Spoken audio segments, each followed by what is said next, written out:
அனைவருக்கும் வணக்கம். நான் படப்பை ஏ ஜெகதீசன் பேசுகிறேன். இதுவரைக்கும் நம்ம சேனலை சப்ஸ்கிரைப் பண்ணாதவங்க முதல்ல சப்ஸ்கிரைப் பண்ணிடுங்க. அப்படியே பக்கத்தில் உள்ள பெல் பட்டனை டச் பண்ணிடுங்க. 8 மணி வினோத் வெளியே கிளம்புறதுக்கு ரெடி ஆகிட்டான். ஆனால் அவனுடைய நண்பர் ரவி தூங்கிக்கிட்டு இருக்கிறான். அவனை எழுப்ப முயற்சி பண்ணுறான். ரவியை எழுந்துக்கிறான். டேய், நான் வெளியே போகிறேன், பார்த்துக்கோ அப்படின்றான். எங்கடா கிளம்பிட்ட? மறுபடியும் ஹாஸ்பிட்டலுக்கா? ஆமாண்டா, அந்த தேதி இன்றைக்கி தான்டா. ஏண்டா, நான் சொல்கிறது தப்பாக எடுத்துக்காத. எங்கெங்கேயும் ஓடிற உனக்கு ஒரு வேலை கிடைக்கல. ஆனால் இதை மட்டும் கரெக்டாக செய்கிறியடா மாதம் அந்த தேதி பிரகாரம். ஏண்டா உன் உடம்பு கெடுத்துக்கிற? வேலை கிடைக்கலன்னு உன் உடம்புல இருக்கிற ரத்தத்தெல்லாம் கொடுத்துட்டு உன் உடம்பு கெடுத்துக்காதடா. டேய், நான் உடம்பு கெடுத்துக்கடா. அதிகமாக இருக்கிற ரத்தத்தாண்டா நான் தானம் பண்ணுறேன். நம்ம பண்ணுற தானத்தால் ஒரு உயிர் பிழைக்கண்டா. என்னமோ போடா, நான் சொல்ல வேண்டியதை சொல்கிறேன். எடுத்து காட்டிப்போ.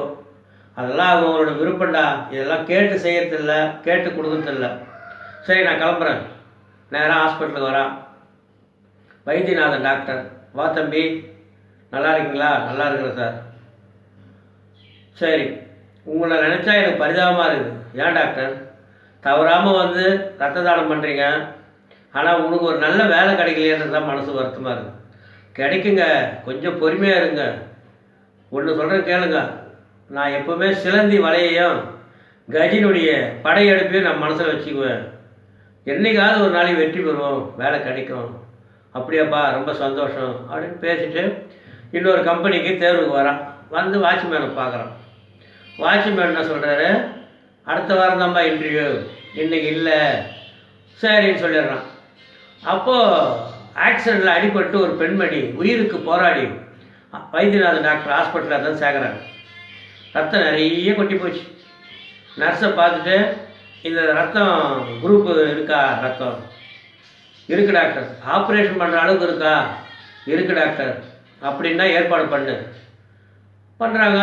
ஒரு சில மணி நேரம் ஆப்ரேஷன் சக்ஸஸ்ஃபுல்லாக முடிகிறாங்க. அந்த அம்மா உயிர் பழிக்கிறாங்க. அதுக்கு முன்னாடி கணவன், டாக்டர் என் மனைவி எப்படியாவது காப்பாற்றுங்க, எத்தனை லட்சம் ஆனாலும் நான் தரேன் அப்படின்னு கெஞ்சினான் காலில் விழுந்து. சரி, ஒரு வழியாக அந்த அம்மா பழிச்சிட்டாங்க. அப்போது காலில் விழுந்து டாக்டருக்கு வணக்கம் சொன்னான். எப்பா, என் காலில் விழுந்து பெருசு இல்லை, உன் மனைவி பிழைக்கிறதுக்கு காரணமாக இருந்தானே ஒரு தம்பி, அவன் கொடுத்த ரத்தம் தான் இப்போ உன் மனைவியை காப்பாற்றுச்சு, அவனுக்கு போய் நன்றி சொல்லு. கொடுங்க டாக்டர், நான் அவனை பார்த்தே அவனுடைய முகவரி கொடுக்குறாரு. வாங்கிக்கிட்டு காரை எடுத்துக்கிட்டு நேராக அவன் வீட்டுக்கு வரான். வந்ததும், இங்கே யாருப்பா வினோத்?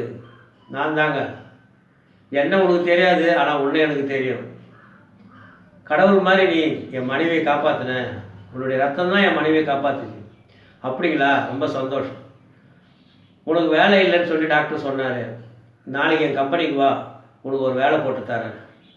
வேணாங்க, நாளைக்கு உங்கள் கம்பெனிக்கு வரதா தான் இருந்தேன். ஆனால் இப்போ நீங்கள் சொன்னதை வச்சு நான் வர்ற மாதிரி இல்லை. ஏன் பண்ணுற? கைமாறு எதிர்பார்த்து செய்கிறது உதவி இல்லைங்க, கைமாறு இல்லாமல் செய்கிறது தான் உதவி. இந்த வேலையை நான் வாங்கிக்கிட்டேன்னா நான் ரத்த தானம் பண்ணதுக்கு அர்த்தமே இல்லாத போயிடும். எவ்வளோ சொல்லி பார்க்குறாரு.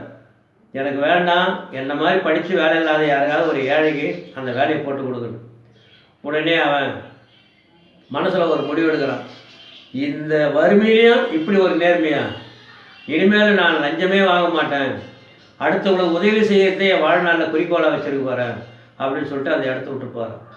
இதிலேருந்து நான் மற்றவங்களுக்கு சொல்கிறது என்னன்னா, எந்த சூழ்நிலையும் நாம் வறுமையில் இருந்தாலும் நேர்மையாக வாழணும், அடுத்தவங்களுக்கு உதவணும். தானத்தில் சிறந்தது இரத்த தானமே என்று சொல்லி விடைபெறுகிறேன். நன்றி, வணக்கம்.